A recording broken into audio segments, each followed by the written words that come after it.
What can you tell me about NIST 2.0? Where would people use this? Where do they get started?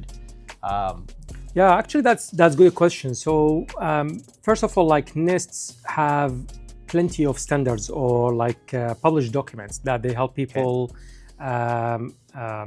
or they provide guidelines for people to evaluate their environments or to do risk assessment, follow certain standards.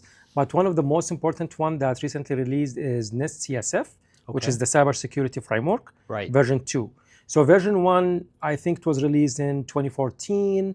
Then they released version 1.1 in 2018. And just in February 2024, they released version 2, which has some major changes. So overall, NIST CSF is a set of guidelines that organizations can use to protect their environment, secure their environment, mitigate risks. And those guidelines basically give you a set of outcomes that you need to achieve. For example, you need to have identity and access management. You need to do asset inventory. You need to do backups. You need to have an incident response Backups plan. is a good one. We and Rick talk about backups once in a while, so that's a good one. Yeah, is definitely one of the. So the way NIST does it is they have core functions. So they guide people to say, well, you need to have the ability to identify vulnerabilities or assets or all that stuff. You need to be able to protect those assets and sensitive information. You need to detect anomalies or bad events in the network. And then the restore and recover functions, which goes back to the backup, it goes back to the incident response components. So it almost sounds like the typical security posture, talking about firewalls, endpoint, vulnerability management programs. So it's not just based on technology, it's based on leveraging the technology for a certain outcome. That's correct. Like it's the whole, like it's looking at the environment from the outside and kind of understand the type of program you have and what you need to do to secure your environment or your business. So version 2, speaking about version 2, when they released it, they introduced a new function, the govern function. So they talk about governance, they talk about the organization context, they talk about policies. Well, that's a hot topic now because people can get, senior management of organizations can now be liable to a degree. So this is probably a good thing that they're adding the governance piece to it. Of course. And it's really important also that you engage management in how you build your cybersecurity program or kind of like apply the recommendations or the guidance from NIST, because if your management is not on board for what you are trying to do and they are not aligned with your objective, like whether you're trying to secure sensitive information, protect people, especially in the oil and gas or critical infrastructure environments, or you're trying to meet regulation, then really you can spend all the money, you can spend all the efforts you have, and then management say, no, we don't like that. We don't follow that. It almost sounds like by adding in the governance piece, they're ensuring that the security, the IT is not going and trying to certify for a certification where the management isn't on board.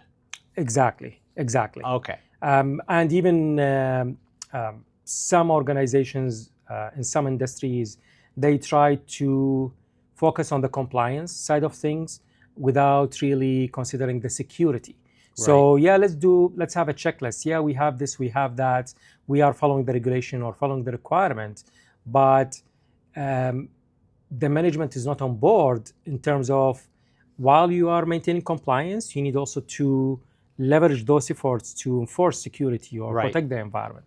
Is anybody forcing people to use the new NIST 2? Is there?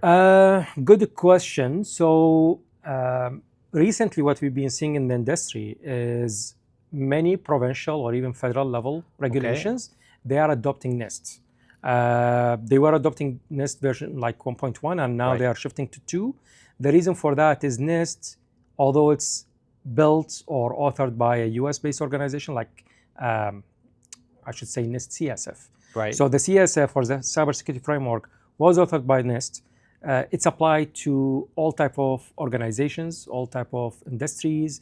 Doesn't matter the size of your organization and the location. So it's really not only for US-based companies or for Canadian companies. Like anyone can leverage that. Creating a secure or a security posture isn't really dependent on where you live or a country. So I get it. Yeah. You're trying to achieve the same outcome. You're trying to protect your environment, your sensitive information, the assets, your people, the reputation of the organization. 100%. So it really doesn't matter of your location. So what's been happening, for example, in British Columbia or even on the federal level, there are some regulations. They are saying our requirements for incident response or reporting or certain security controls, those are aligned to the NIST CSF. So if your organization has already adopted the NIST CSF in your environment, you're set. Yeah. Like you just need to really understand the gaps you have, whether you are covering those gaps, and you are golden.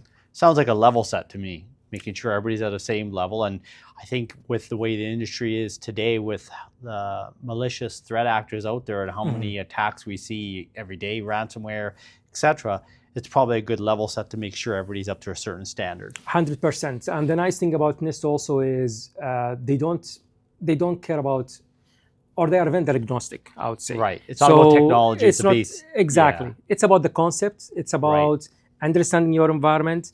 It's also help you think out of the box when it comes to, you're not only trying to protect your environment from adversarial or threat actors. It could be natural disasters, could be environmental-based threats, could be technology. We talk about that in data protection all the time. It's not just, for a long time we've been focused on natural disasters. Now we're talking about that human one being the malicious guy, bad guys with the ransomware. So I think this has been a good introduction to NIST 2.0. I think that I want to see more and more organizations adopt a standard like this and bring our security level up to a certain level. 100%. Thank you. Yeah, thank you.